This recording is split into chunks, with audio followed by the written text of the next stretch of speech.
जब मैं तांती तत्वा की बात करता हूँ, आरक्षण की बात करता हूँ, तो मेरा दिल, दिमाग, आत्मा सब एक हो जाता है। तो आरक्षण के लिए किसी हद तक गुज़र जाऊँ, ये तो गुस्सा क्या है?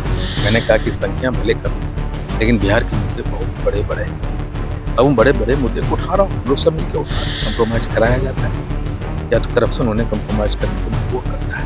अगर आपको बचाना है, उल्टा पंजाब बिहार नहीं बनाना है, तो जल्दी से जल्दी दारू को चालू कीजिए, शराब को चालू कीजिए। एक माहौल तैयार करने की कोशिश कर रहे हैं कि नीतीश जी अनफिट है और उसको बदलो, भाजपा के मुख्यमंत्री लाओ। इन लोगों ने हाथ पकड़ा है मेरा, कैसे बोल सकते हैं भाई? नहीं बोल सकते। नमस्कार, लाइव सिटीज देख रहे हैं आप और मैं आपके साथ राजेश। जो शख्स इस वक्त हमारे साथ मौजूद हैं वो किसी परिचय के मोहताज नहीं हैं। सदन में आपने बराबर इन्हें अपनी आवाज बुलंदी के साथ उठाते हुए देखा होगा। परिचय उनसे ही जानते हैं, उसी अंदाज में परिचय दे दीजिए जिस अंदाज में बोलते हैं। दो नमस्कार। आईपी गुप्ता नाम है मेरा। सुना आपने, पहचान गए होंगे। आईपी गुप्ता सहरसा के विधायक हमारे साथ हैं। जमुई पहुंचे हुए हैं और जमुई इनका पैतृक जिला भी है, घर भी है, और ये जिस स्थान पर हैं ये स्थान इनका अपना है और ये इनके पिताजी के नाम पर सरजू बाबू गढ़ कहलाता है। होली के मौके पर ये जमुई पहुंचे हैं। जमुई से खास लगाव है क्योंकि घर ही है जमुई।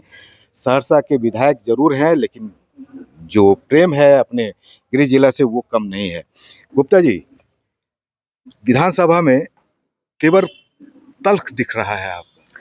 तल्ख नहीं दिख रहा है, वो जो 1.5 बरस में बिहार की जो दौरा किया, आंदोलन किया, उसका संवेदना है, उसका फील है, उसका एहसास सदन में दिख रहा है आपको कि जब हम आंदोलन कर रहे हैं तो सड़कें, गलियां छाना है हमने, और वहाँ से जो चीज़ें निकल के आ रही है, उसी संवेदना के साथ, उसी दर्द के साथ मैं सदन में अपनी बातें को रख रहा हूँ।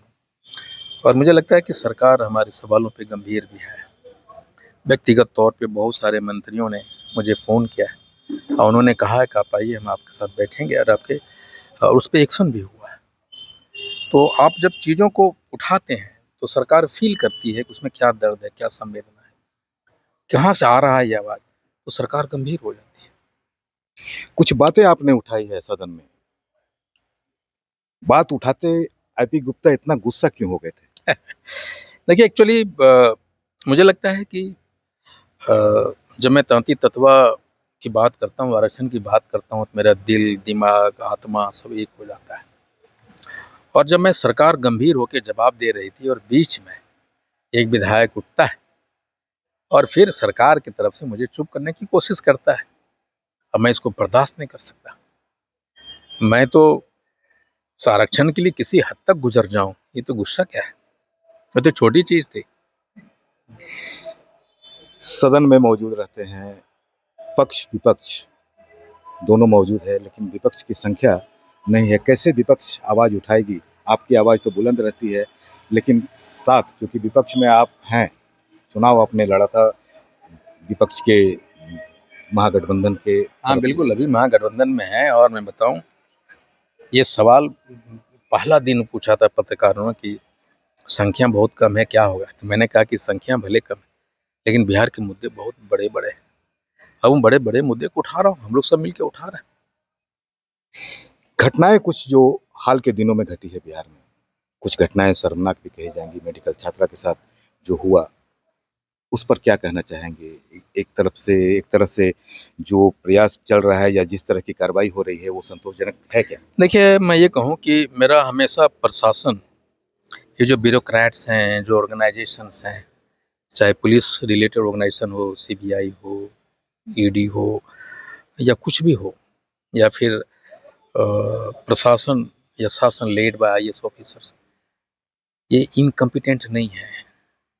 ये सक्षम पदाधिकारी हैं, सभी ने कॉम्पिटिशन्स क्रैक किया और वहाँ जाके गए हैं, लेकिन उनको कंप्रोमाइज़ करने के लिए मजबूर किया जाता है। वो बेचारे चाह के भी कुछ नहीं कर सकते, अपनी आत्मा को मारते हैं और कुछ चीज़ें करते हैं। वो भी तो इंसान है, उनकी भी तो बेटियाँ होगी, लेकिन वो मजबूर हो जाते हैं। और 2 तरह से मजबूर होता है प्रशासन। एक, नेता उनको मजबूर करता है, दूसरा करप्शन है। लेकिन मैं समझता हूँ कि कोई भी पुलिस पदाधिकारी सक्षम पदाधिकारी होता है, कोई भी आईएएस ऑफिसर सक्षम होता है। प्रशासन के जितने भी लोग सक्षम होते हैं, लेकिन दो ही वजह से कंप्रोमाइज़ होता है, कंप्रोमाइज़ कराया जाता है या तो करप्शन उन्हें कंप्रोमाइज़ करने पे मजबूर करता है।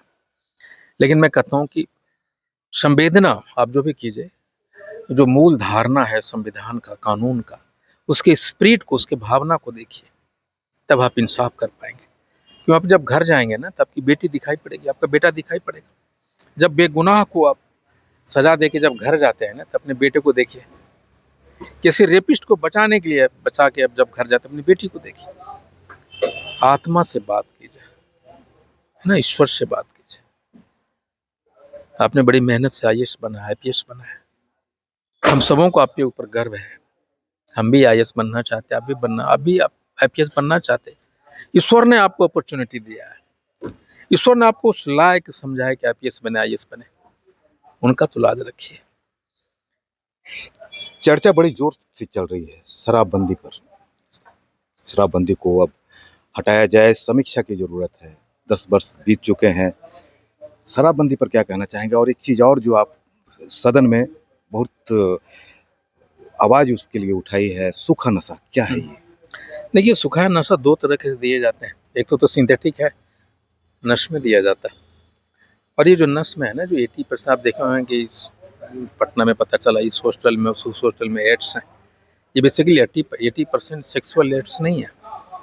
ये सिंथेटिक जो इंजेक्शन से दिया गया नशा है, वो बहुत खतरनाक है। अगर आपको बचाना है, उड़ता पंजाब बिहार नहीं बनाना है, तो जल्दी से जल्दी दारू को चालू कीजिए, शराब को चालू कीजिए।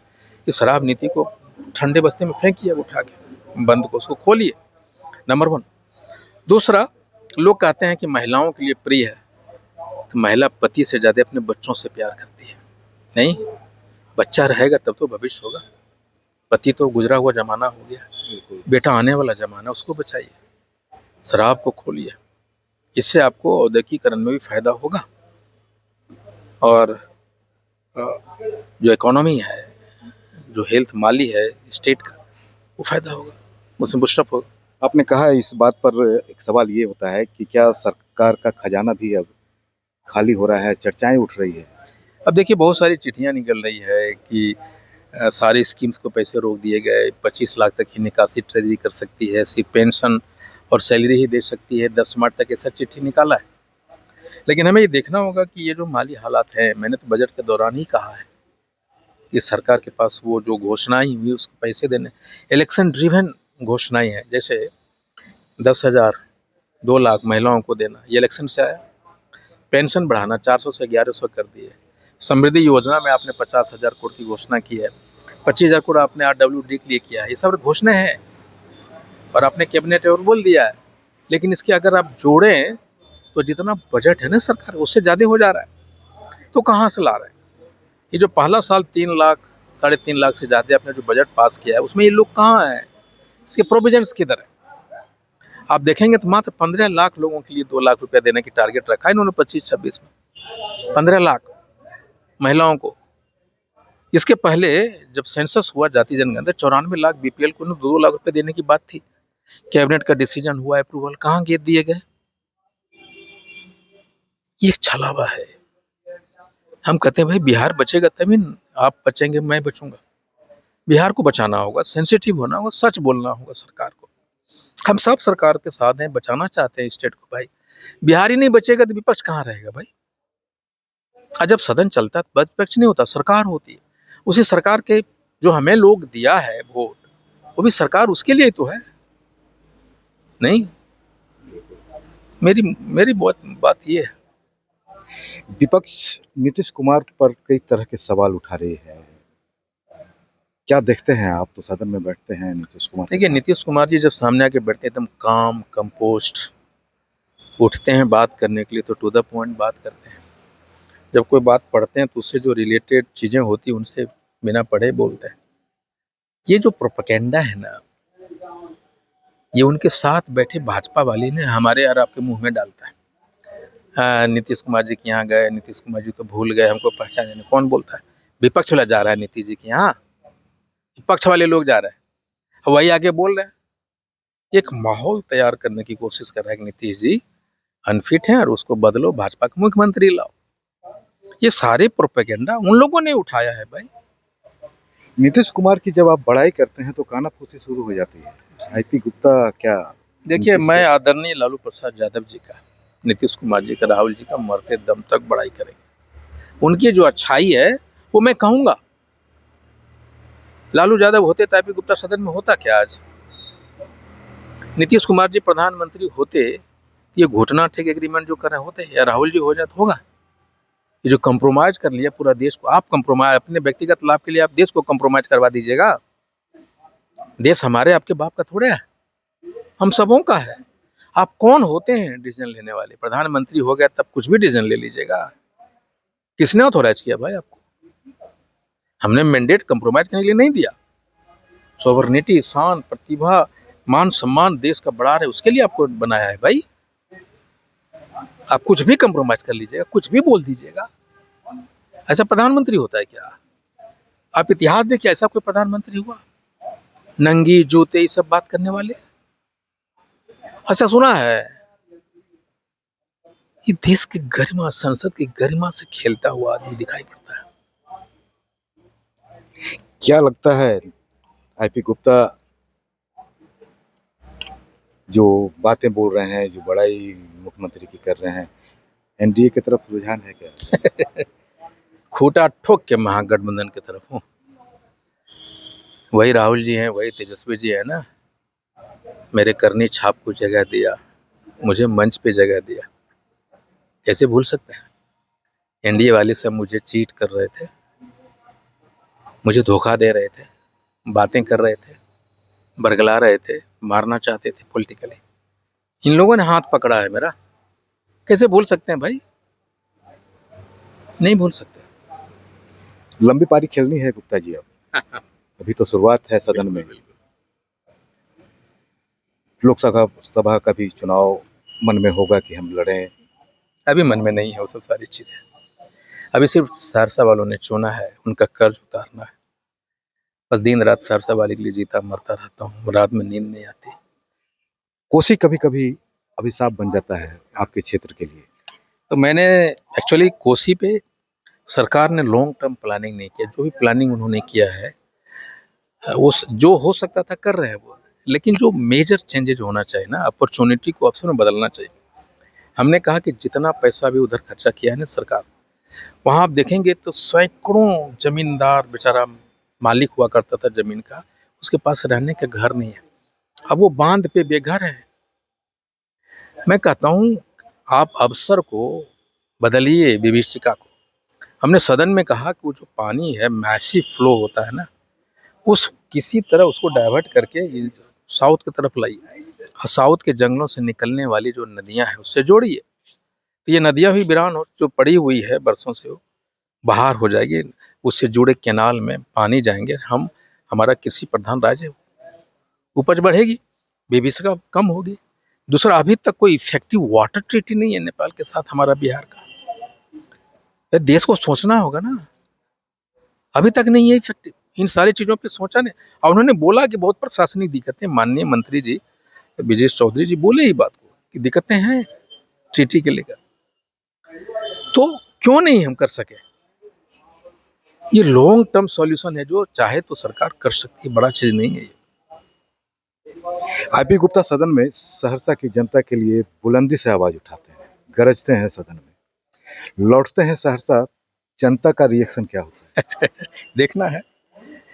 लेकिन उनको ये पता चल गया इतने दिनों में कि मैं सिर्फ एमएलए बनने के लिए एमएलए नहीं बना। एमएलए तो 2 मिनट में कभी भी रिजाइन कर दूं, मेरे लिए बड़ा चीज़ नहीं है। मेरे लिए एक माध्यम है कि मैं सरकार तक पहुंच सका हूँ, सिस्टम का पार्ट बन सका हूँ। और जिन लोगों ने यहाँ से, जमुई के एक बेटा जाता है 300 किलोमीटर दूर, दोनों हाथों से गले लगाता है, कैसे भूलिएगा?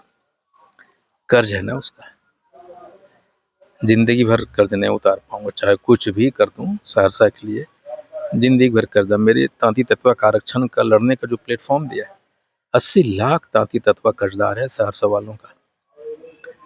जब भी मैं सोचता हूँ तो मैं भावुक हो जाता हूँ कि कितना प्यार दिया, कैसे भूल सकता मैं? निश्चित रूप से जिस दौर में अपने चुनाव लड़ा है और सहरसा वालों ने जिस हिसाब से सर आंखों पर आपको बिठाया, ये तो काबिल तारीफ है। जरूर इसके लिए आप भावुक हो रहे हैं तो ये वाजिब भी है। महत्वाकांक्षा और जो राजनीतिक सेवा किस रूप में देखते हैं? राजनीतिक सेवा रेदर सामाजिक सेवा, और सामाजिक सेवा बिना राजनीतिक नहीं हो सकता है। सामाजिक सेवा के लिए आपको सिस्टम का साथ होना पड़ेगा, और कौन ऐसा स्कीम है जो सरकार ने हम लोगों के लिए नहीं बनाया, उस स्कीमों को स्ट्रीमलाइन करते हुए जनता तक पहुंचाना, यही तो हमारा काम है। हम प्रशासन के साथ मिलके उनको हाथ में हाथ लेके सरकार की स्कीम को वहां तक पहुंचाना है, यही तो है, यही समाज सेवा है, और वो समाज सेवा बिना राजनीतिक नहीं हो सकता है। चलिए, धन्यवाद गुप्ता जी। तो सुना आपने, ये थे सहरसा के विधायक IP गुप्ता। जमुई पहुंचे हुए हैं और जमुई में होली मिलन समारोह एक आयोजित किया था इन्होंने, और उसके बाद फिर ये सहरसा निकल रहे हैं। वहाँ भी होली मिलन समारोह में इन्हें शामिल होना है, और यहाँ से वो अब निकल रहे हैं। आप देख सकते हैं उनकी गाड़ी यहाँ से जमुई से निकल रही है, सहरसा प्रस्थान करेंगे वो। बने रहिए हमारे साथ, देखते रहिए लाइव सिटीज़। अगर अब तक आपने इस चैनल को सब्सक्राइब नहीं किया तो सब्सक्राइब कर लें। फेसबुक पर अगर आप वीडियो को देख रहे हैं तो पेज को जरूर लाइक कर दें। धन्यवाद।